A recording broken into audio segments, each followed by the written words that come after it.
Welcome to Other People's Shoes. This season, we're exploring what it means to be unmade. Life can sometimes feel like an unmade bed. Messy, chaotic, and overwhelming. But here's the beauty. Every unmade bed has the potential to be remade. In Season 20, we're sharing powerful stories of people who faced their life's chaos head-on and found the courage to rebuild, turning their messes into masterpieces. Just like starting your day with a simple act of making your bed, these stories remind us that small steps can lead to extraordinary transformations. So put on your shoes and take the first step toward remaking your own life. You're about to be inspired, challenged, and encouraged in ways you never expected. This is Other People's Shoes, Season 20. Unmade. And now, here's your host, Neil Matthews. Yes, welcome in, one and all. Other People's Shoes. It's been a busy week here out in Oregon, as my friends in the East would say. I say Oregon, so if you're going to say it right. It's Oregon. That's right, at the end of the week. I'm already thinking about Saturday. It's a big day for us around here. My daughter turns 18. Maybe it's a fitting tribute to her, perhaps, that we sit with this young lady today. I always like talking to young people, by the way. Just a side note. I grew up a youth guy. I grew up a youth pastor, so I'm in that realm. I feel like I'm still that immature middle schooler, but I always love talking to younger people. And here's why. It gives me a shift of perspective. They've seen the world and they've experienced the world differently than I have. I feel like a lot of my jokes don't land. I'm a little scared today to see how many of, in fact, my jokes will land. We'll see. We'll find out. We're going out to Pennsylvania, and it's kind of ironic. Jessica Lewis, the gal you just heard, is in that Pennsylvania area. This isn't her. Maybe they could connect. Our guest and Jessica, they could meet up for coffee. I'm sure Jessica would be willing to do that. But help me welcome in my new friend, Carolyn. Carolyn, how are you today? I'm great. How are you doing? I'm doing fantastic. Thanks for being here today. I really appreciate your name, by the way. I didn't even tell you that in the green room or the blue room, depending on what room color you want to be from. When I think of Caroline, I can't help but think of Carolina. Now, I know it's not your name, yeah, but it's similar. Yeah.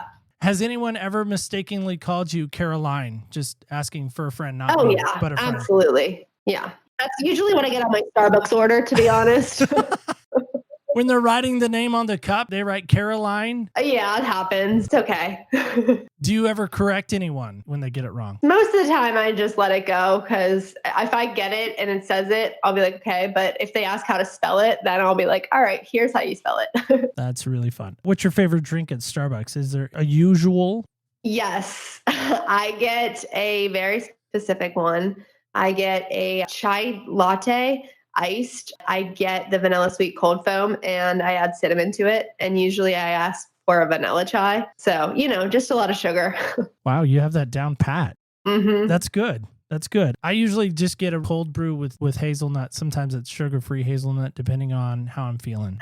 That's my Starbucks drink of choice. We should have a show, I think, of Starbucks drinks, because I think people have gotten super creative. Anyway, it's good to know you love coffee. I love coffee too, so that's good. Well, help us with this. When we talk about a pair of shoes and talk about maybe your favorite pair of shoes, what comes to mind for you when you think of your favorite pair of shoes? Well, I think that I need new shoes because they're probably very dirty. No, I think, wow, I've walked a lot of miles here. I've gone through a lot of experiences with each pair of shoes. Do you have a lot of shoes? Yeah, I have a problem.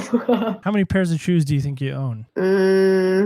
That's a tough one. Maybe like 40, 50. I mean, it's not like 80, right? I mean, that seems like excessive, right? 80 seems like a lot. I haven't counted. Again, I'm also bad at math, so I could be wrong there. That's what I should tell people. I'm just really bad at math. I don't know how many shoes exactly that I have. So exactly. There you go. Carolyn says, well, help us with this. We're in this series called Unmade. The idea behind it is think about an unmade bed, something that is chaotic, something that's messy, something that can be remade. How does being unmade relate to you and your story? Well, I think the first thing that people are usually shocked to hear is that I used to struggle a lot with anxiety and depression. That is not something that you see. It's something that it is mental, and it is something that you have to work through as each day comes. I definitely would say that the biggest thing is my depression and anxiety and how I used to self-harm and all of that. You wouldn't see that on the outside. There was a lot of struggles going on in the inside that a lot of people just, no one knew. But I noticed this in something, I think it was actually the picture you sent to us, if I can get this pulled up for me. And that is this wording that is on a dry erase. It looks like a board or maybe a white background.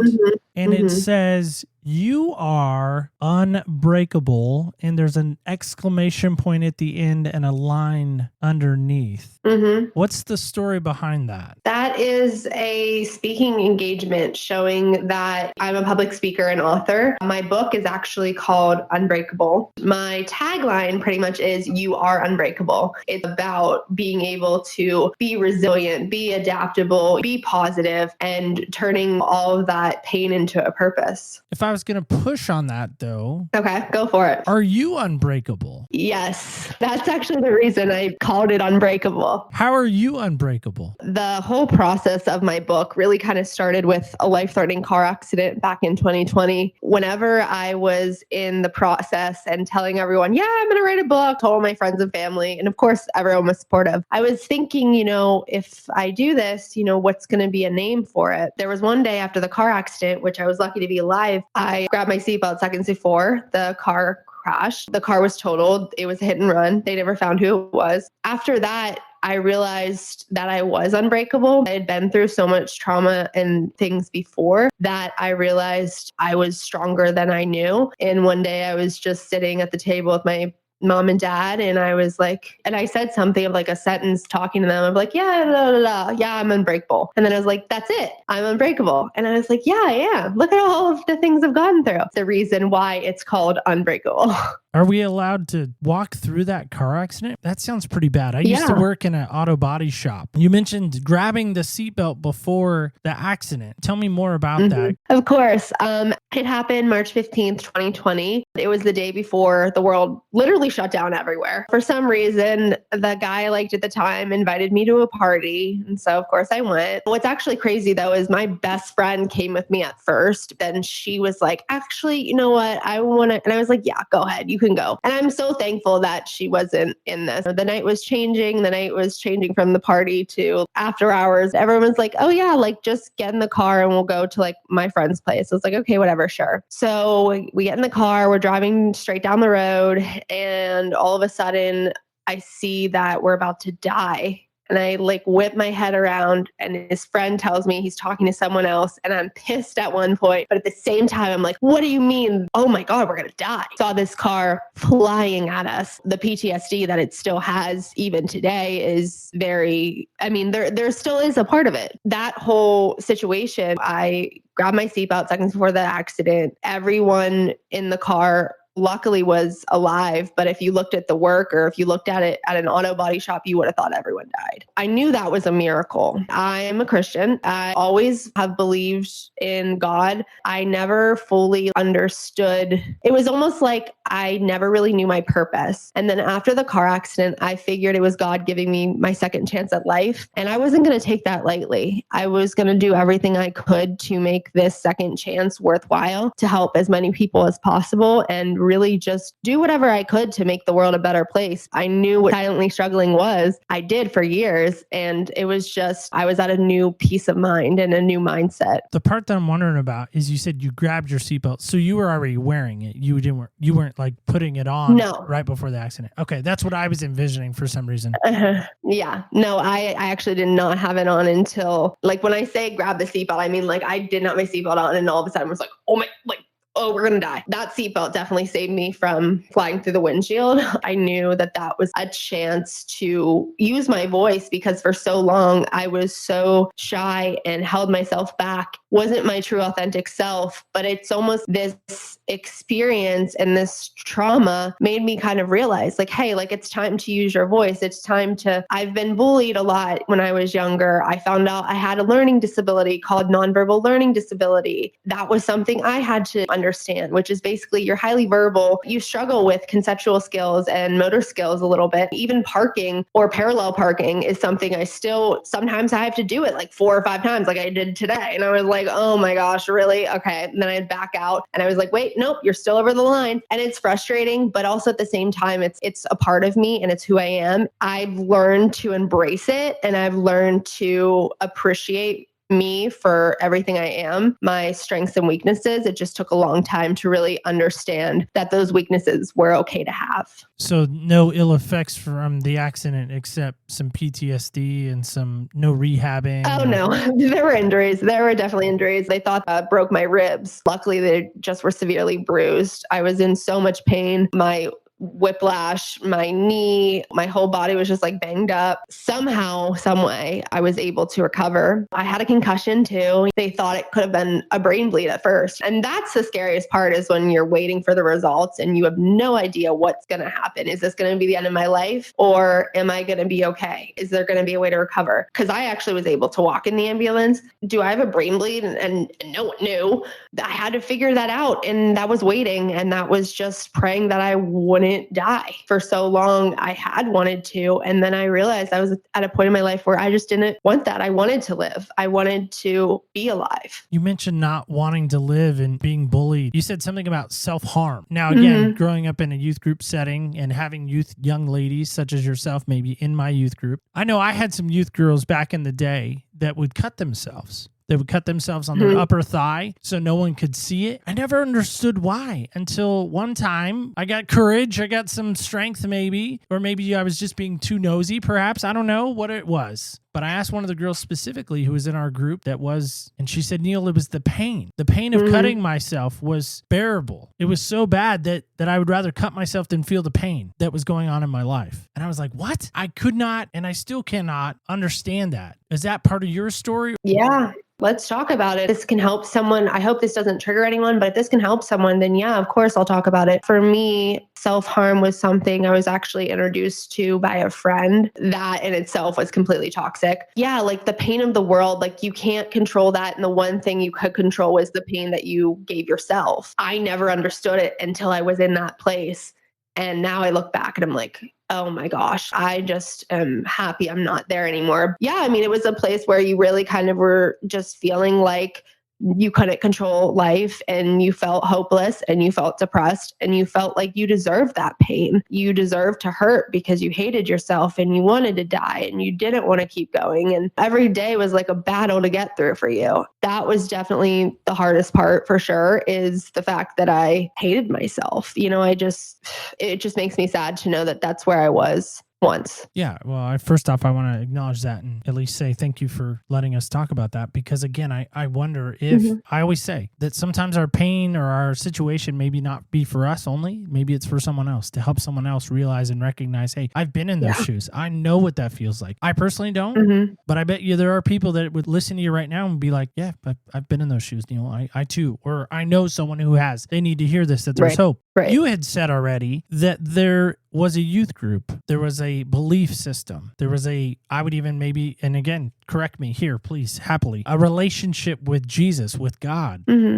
How does that... It just wasn't strong. Well, and that's what I would ask is how does that push up against what's happening? I mean, you know this. I mean, you know this now, and maybe you didn't know it then. Jesus created you. He made you. Yeah. He made you special, just like he made me special, just like he's made others special. He made us all for a purpose. Right. Did you have a hard time seeing that or understanding that in those days? And again, I know you were younger and maybe that was part of it. When I talk about youth group too, unfortunately, it wasn't the most positive experience for me. I think that was kind of hard for me too. Going to church was kind of like, oh, seeing, the people who you were like, oh, like they're in my youth group. I have to go to youth group, not really wanting to do it. And I think that whenever I got to the point of self-harming and was so depressed, I kind of said, F you, God.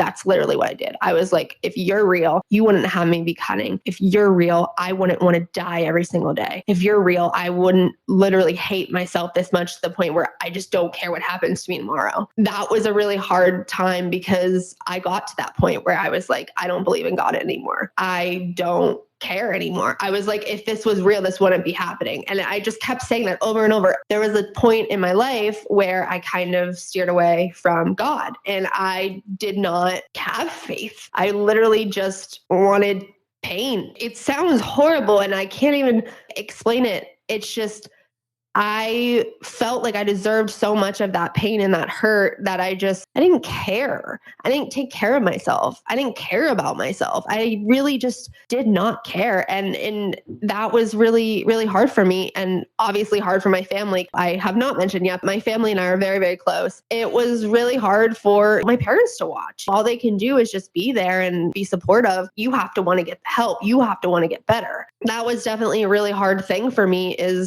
did lose a relationship with God for a little bit. I just remember one day, I did almost take my life my freshman year of college. Senior year, junior year of college, it was that I kind of just said, God help me. I was like, if there is a God, please help me turn this around. I can't keep living like this. I've already gone through intensive outpatient therapy. I've already gone through all this. Like, I don't know what to do. I forget exactly what happened, but there was a sign that happened and it made me realize like maybe I should start going back to my faith. That kind of turned it around. Yeah, there was a really hard time that I was not walking with God. I literally just kind of I didn't care. I mean, now every day I'm like, hey, God, what's up? I have a good relationship with it in my heart and soul. When you're depressed and you're just in that really, really dark time, you're not thinking about God. And that's what's really hard is you're not thinking about the one person, the creator of everything. What would you tell 15-year-old you? Oh, so much. The biggest thing I would say is don't be afraid to ask for help. It's gonna really help you only if you buy into it. That's the other part of therapy and getting help is you have to buy into it and not just be like, oh, these worksheets are stupid, which is what I did for so long. And I would get these worksheets. I'm like, okay, whatever. And then when I finally actually like did some of the mindfulness and like learned dialectical behavior therapy and learn more of really how I can help turn my mindset and help my brain like just process things. It's like, okay, well, maybe this is gonna help. And I was doing a lot better with my mental health before the car accident, actually. So going back to that, I was doing a little bit better. I wasn't doing amazing for the car accident. It was like, that was it. It was like there was so much of a switch. I wanted to just be with my family. I just wanted to be with my very close best friends. I didn't want to be out. I didn't want to be anywhere. Like I literally just wanted to be with them. And I realized how precious life was. And I knew that grabbing my seatbelt right before that crash was not a coincidence. That was literally God giving me my second chance at life. People can say things of one way or another. I truly believe that that was God giving me my chance. Maybe you don't want to let yourself do this, but if you don't grab that seatbelt and put it on to protect you, what do you think happens? I would have gone through the windshield and died. And I'm small enough where like I instantly would have gone through and there's still times where I have nightmares about it and I have to, tell myself like, okay, like it's a dream, like you're okay, you're okay. Almost felt like a movie with like a flash and then you're blacked out and then all of a sudden you're like, am I alive? How am I alive? Is everyone alive? I remember that was the first thing I said, is everyone alive? And everyone said, yep. And I was like, I'm glad that's what I just said to everyone. It was hard. It was really hard. I think that experience, and I truly do believe that all the hardships and everything I've gone through, and I'm really glad we're talking about faith on this because faith is a really big thing for me now. I truly do believe that I was a chosen one by God. And I don't think you get to choose who is chosen or not. I think I am because my purpose in life is to help people. And I want to be a servant to God, save as many lives as possible, just change everyone's narrative so that they can live a happy and fulfilling life. Always felt like I never fit in. I always felt like I was on the edges. And just to be able to have my life now, thank God every day, because that call to my parents could have been the hospital calling them, not me. Have you ever allowed yourself to have forgiveness for the person that hit you? For a long time, I had a lot of anger. I had a lot of resentment. I was very upset. Then after talking to like friends and family and everyone, they were like, you know what? You got to just understand, you have to learn how to let things go. And I did. Why am I going to worry about this person who I have no idea who that person was and put my energy into this? Why am I going to let some situation was a horrible situation, something that I made it through alive, let this just drain me? I think that's the thing too, is I really was upset about it for a while and really mad and angry. And then I got to a point and God will take care of what he does. That's all I say. I say, you know what? I do believe that God gives people good karma and bad karma. And I don't wish bad on anyone. I do think people get what they deserve, and I'm not going to see it when it happens. God will take care of it. That's how I see it. That's pretty mature. Thank you. Took a long time to get here.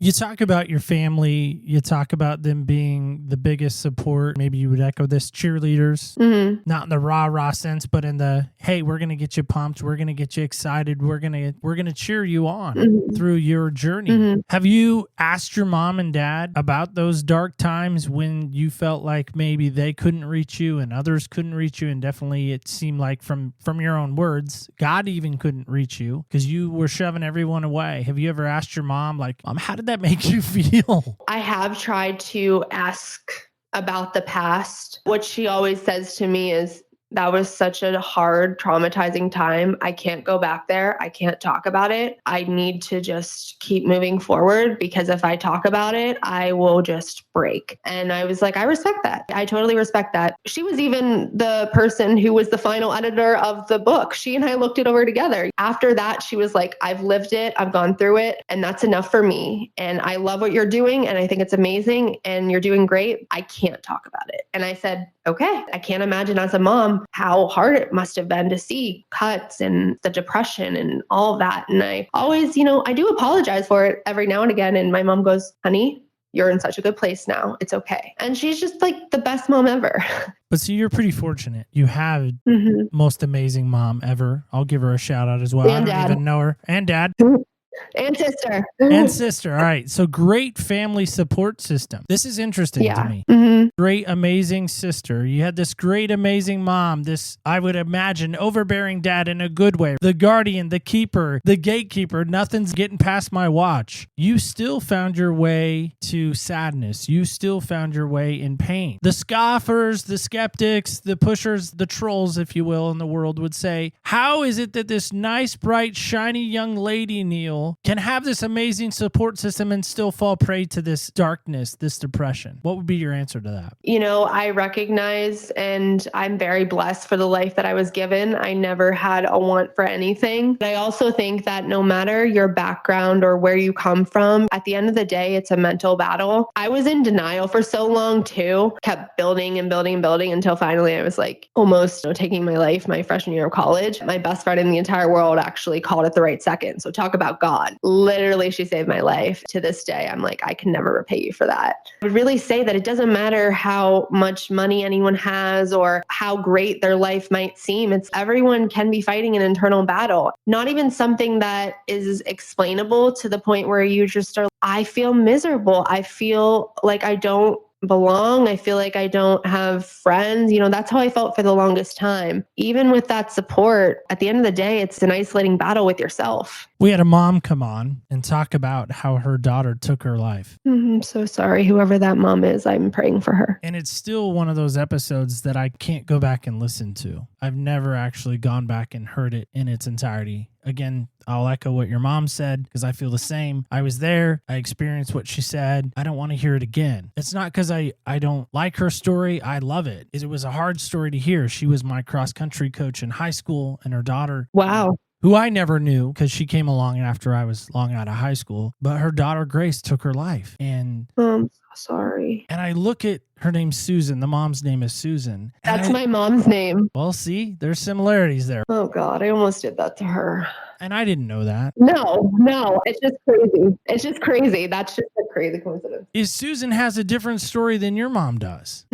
And I don't know what was going on in Grace's life. Susan, the Susan I'm talking about, not your mom, Susan, again, just to be clear. Susan doesn't even know. She was a health teacher. She's been a cross-country coach. She's helped mentor kids with mental challenges and struggles. She's been a middle school teacher and a high school teacher forever. Like, she's been in education. She knows all the signs. Yeah. And I remember Susan saying she beat herself up for a long time because she somehow missed the signs with Grace. And I finally told her, I said, Susan, you could have done everything you wanted, but she still made the choice. And that's the hardest part. Mm-hmm. So yes, you said your best friend called at the right time. Right now, maybe you could be that phone call to someone in some respects in this virtual world that we live in. Mm-hmm. Yeah, I try to be. What reasons right now do you have to continue to breathe in and breathe out and look forward to the next day and the next day and the next day? My family, I can't imagine doing that to them. And also too, like I've worked so hard in therapy. I worked so hard discovering who I really am, who I'm meant to be, who are meant to be my people, my family, my friends, just everything. And I recognize that, number one, I couldn't do that to them. And two, I want to live. I want to make a change. I want to be someone who helps other kids realize, and adults and everyone, just that you're not alone and everyone goes through hard times. It doesn't matter who you are. Selena Gomez has always been a huge role model for me. Whenever she was open about her mental health struggles, that's when I became more open with mine too, thanks to her. So I really respect her and one day want to hug her and say thank you. It's amazing what she's doing with her platform. And in essence, that's kind of what I want to do too, is I hope one day to have more of a platform that I can use to motivate and help people realize that, listen, I was there. You don't have to go to that level. Why don't you take a detour instead of go through the traffic? Why don't you go that way? That's really the biggest thing now, is just knowing that I have a purpose. Also too, my cat, Lily, I love my cat. I could never leave her. So I feel very blessed to have gotten to this point. And I recognize that not everyone does have the support system that I'm very blessed and lucky to have. I really hope that everyone can find at least one person to help them and to help them know that they're not alone. I think that's always my encouragement, is there's got to be someone, just one person, that when it sucks and it is the darkest and it is the scariest. Mm-hmm. I said this to a guy at work. I said, who's your 911? And he kind of looked at me very puzzled. He goes, what? I don't know what you mean. And I said, when it's bad and it's the worst, as silly as you're broken down on the side of the road, it could be as scary and as dark as what you're describing, to the point where you're like, I don't know if I'm going to live or die here in this moment. Who's your 911? Who's that person you can call? I mean, it's great that we have the suicide prevention hotline and all of those things, and they're great resources, and I'm sure others utilize them. But we wouldn't have those type of things if we were those for other people. Yeah. I mean, every day I try to do what I can, so that I always say that I had my angel of a best friend, and I hope that my voice or my story can be that angel for someone else. Really what I hope that my story can convey, and also hope and resilience. I love what you're saying. And I would hope others would hear you and say, you know what? Maybe it's time I look at my friend circle and remind them, listen, I'm your 911. I'll be the 911. My friends and I were joking one night. They said, hey, you get arrested, your cell phone gets confiscated, you get one phone call. Who do you call? Because now in this day and age, like, let's face it, nobody remembers anyone's phone numbers. A little older than you are. I don't remember half of people's phone numbers. One of my best friends, Nick, I have no idea how his number even starts. I know it's 541 because we live in Oregon, but outside of that, I don't know the rest of it. I'd be like, can I phone a friend to ask someone what his number is? Like, I don't know. I know my wife's. If I'm in jail, she's probably with me because she's done the silly thing that I've done too that's landed us there. I don't even know my daughter's phone number. I just hit her name, Adia. I know how it, that's how it goes. But to me, it's so important and so powerful, even though I'm trying to be a little bit silly just to bring some lighthearted humor into what we're talking about, because sometimes we need some laughter. It does help. It does heal. Yeah, of course. I was thinking about that the other day. Like, who would I call? Who's that one person that no matter what, I got their number memorized. If my phone broke, if whatever, I couldn't reach them, and who do I got? And I think it's important to remember that. A powerful number to remember. Like, you don't have to say it, but hopefully you have your mom's number memorized, right? You're not just clicking on mom. You got it memorized. Okay, just check. Yeah. All right, just check. Mom, dad, sister. That's probably all I have memorized. But that's my point. Like if you were to call Bobby, I'm just making up a name, like your bestest friend in the whole world, hopefully you got their number memorized. If we don't, maybe this should be our call to memorize a number just in case our phone is broken and we still need help. I don't know. I just think it's a powerful thing to do. Well, help us with this. If you had an opportunity right now to maybe again speak to the middle schoolers of the world, the high schoolers of the world, maybe the post-high schoolers of the world, guy or girl, maybe it doesn't matter. I mean, I'm sure it's the same message. What would be your number one lesson you would tell them you've learned along the way about yourself that maybe they need to know and memorize? I really think it comes down to understanding how strong you are. You are strong enough to get help. You are strong enough to find the right things in life. You're strong enough to find your purpose. You are unbreakable. Unbreakable is more than a word. It's a mantra. When things are bad, you don't let them get you down and you get yourself back up and you keep going. Nothing's going to break you. No one's going to break you. And I think that's such a powerful lesson for a bunch of people. Whenever we go through hard times or we get rejected or something goes wrong and then we're just like, oh, I feel like I don't know what to do now. And then we feel like we're like knocked down. That's when it's important to pick yourself back up.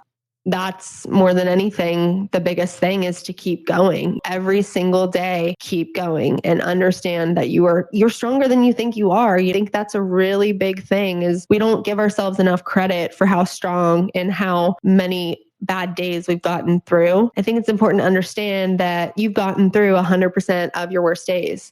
So you can make it through to the good ones. You talk about your faith. You talk about that's a big part of your life now. What would you say if you got a weekend with Jesus? Wow.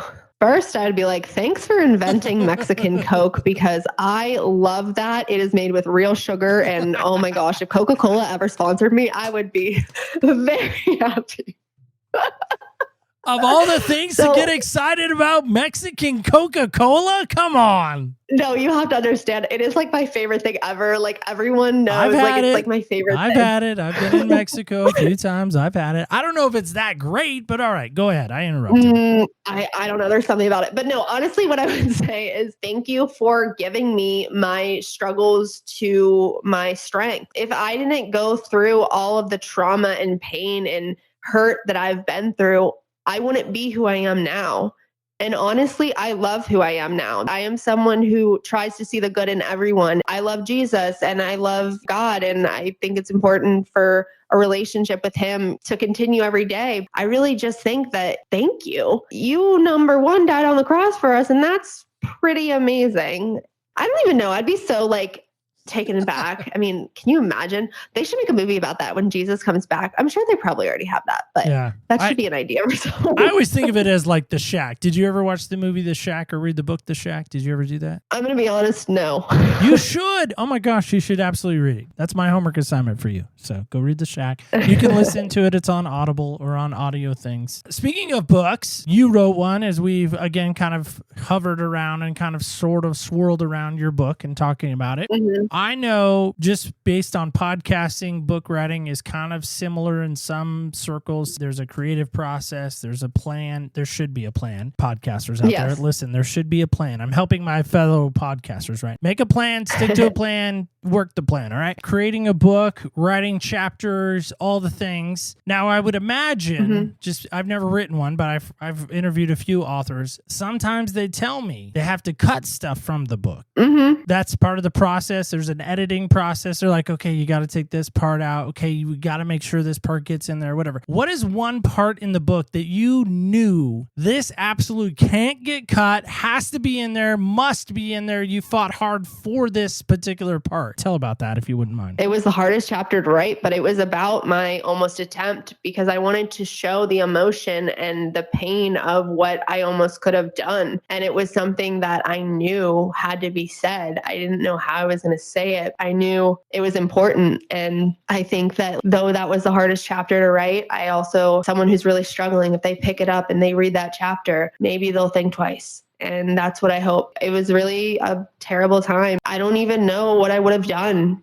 to my family. And I see stories all the time of parents who have lost their kids. And my heart just really goes out to them because I can't imagine doing that to my parents. I mean, I appreciate you sharing that. As we begin to wrap up today, help us with this. Where can folks go to learn more about you? Where can they, if they have questions further that maybe we didn't get to, where can they get a copy of the book, all the fun things? And is there a social media of choice you love to hang out on? Yes. So my website is actually carolynsophia.com. From there, you can find out more about my speaking. You can also find out the book. There will take you a link to Amazon, or you can just go to Amazon and find the book there. Social media wise, I would say probably TikTok.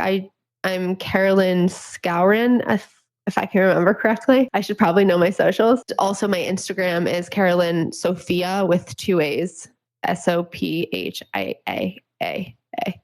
Why so many A's?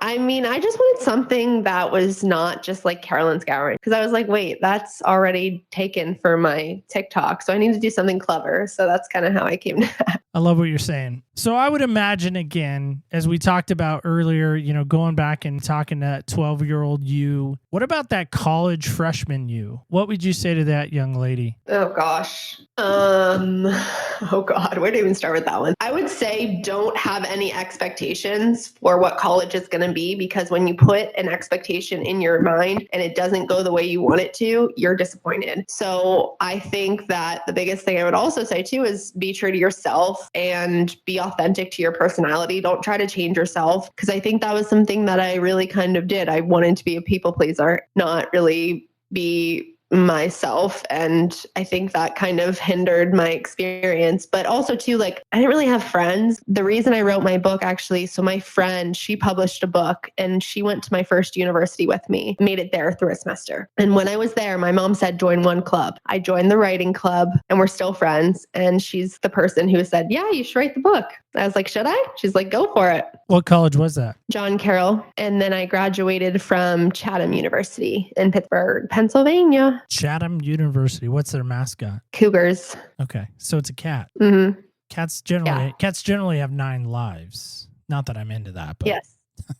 Oh my gosh, I love cats. Oh my gosh. Cats and dogs, animals. I could be with them all day. Mrs. Doolittle. You could talk to them. Yeah. They could talk back. That'd be fun. I just want to save every single animal, honestly. That's my mission in life too, is to really help animals, because that's another thing too. Animals are therapy. My cat Lily has helped me in so many more ways than one. I really always tell people, I'm like, if you're in a really bad spot of your life, go get an animal, because it'll force you to stay. You can't leave your cat. You can't leave your dog. You got to be responsible. So I think it's actually smart to do. But I'm always like, if you're under 18, talk to your parents first. Well, again, thank you so much for being here today. Really appreciate all that you shared and all that you gave us. I love that you were able to be vulnerable and really talk about some dark stuff that I think some people on some level have probably walked through. And hopefully you gave them some encouragement and perhaps maybe even a flashlight, a little bit of light to get out of that darkness. Well, we do this thing at the end of the show. It's a fun game we call Heel Hustle. Do you want to play our game with us? Do you have time to do that? Sure, of course. All right. Let's do it. All right, here we go. It's called Heel Hustle. It's now that time in the show to play the fastest growing game in the podcast world. We call it Heel Hustle. Today our guest will try to answer all 6 of these questions in 60 seconds or less to win an Amazon gift card. Amazon not responsible for this commercial spot, nor did they pay to let us use their name. Audience, feel free to play at home. Are you ready? Let's put 60 seconds on that clock. Ready, set, hustle! The game begins in 3, 2, 1. One person you would trade places with for a week. Selena Gomez. I had a feeling. Guilty pleasure. Kardashian. Kardashians. I'm noticing a pattern Sorry, here. they're all really smart. I'm going to say that. All right, it's fine. Best compliment you've ever received. Oh, gosh.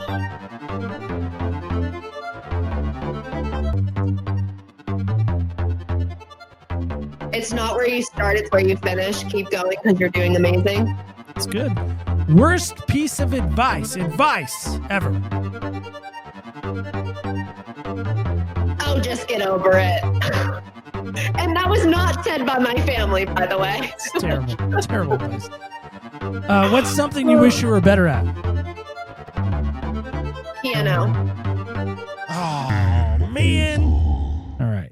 We ran out of time, but that's okay. What is something that never fails to make you laugh? Gilmore Girls or New Girl. I'm noticing a lot of TV references here. Okay. Well, that is our game, Heel Hustle. So great. Thanks for playing with us. We really appreciate that. I will give you this. Last word goes to you. Speak to the parents. If they have a young person, middle schooler, high schooler, post-high school, young lady or young man in their life. Well, I'm not a parent yet, but from my experience, I will say communicate.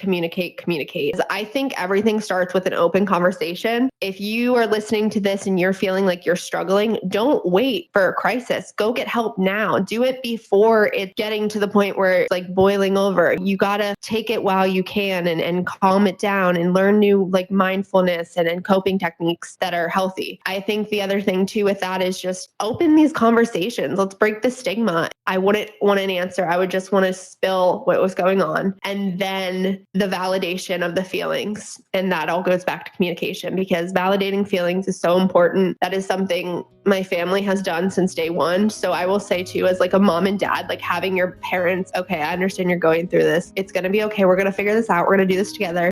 Won't be this way forever because you're unbreakable and you're going to get through it. I love that. Well, thank you again so much for being here today. We really appreciate all that you gave. All right, guys and gals, kids and campers alike. That is it. That is all. That is in fact, I know, our show today. Full confession, I hate teen suicide. I hate those conversations. I hate them all. I want them to never happen. I never want to talk about them. I never want them to ever be on anyone's radar. But hear me on this. This is so important that everyone hears this. If you know someone, if you are around someone, if you have the opportunity to mentor someone, if you have the opportunity to speak life into a young person's life, I just want to tell you and encourage you this week, don't be afraid, don't be shy, don't hold back that bit of love and encouragement you can give. If you're being prompted, if you're being pushed to share, do it. I had the opportunity recently to do that. I was scared. A little bit scared. And I know for me, that's saying a lot because I'm usually not scared about stuff. But I thought, is my voice the voice that needs to be heard right now? That's the struggle I ran into. And maybe that's your struggle too. If that is you, let me know. OPSpodcast.com is a great place to let me know. You can let us know on the socials at OPS Podcast Show under Facebook, Instagram, and X. But here's what I did. I took the leap. I did it. I actually said this to a young man. I said, do not allow that 1 minute and 47 seconds of your playing time to define who you are because you're bigger than that. You're more important than that. And you matter. And you're seen. I don't know how he took it. I'll never know. But I took the leap and I want you to do the same this next week. And don't forget this when we go. Please don't ever forget. Remember, when you walk in other people's shoes, you really do get a different perspective on life. I want to thank you so much for listening. And by the way, stay tuned till next week when we once again walk in other people's shoes.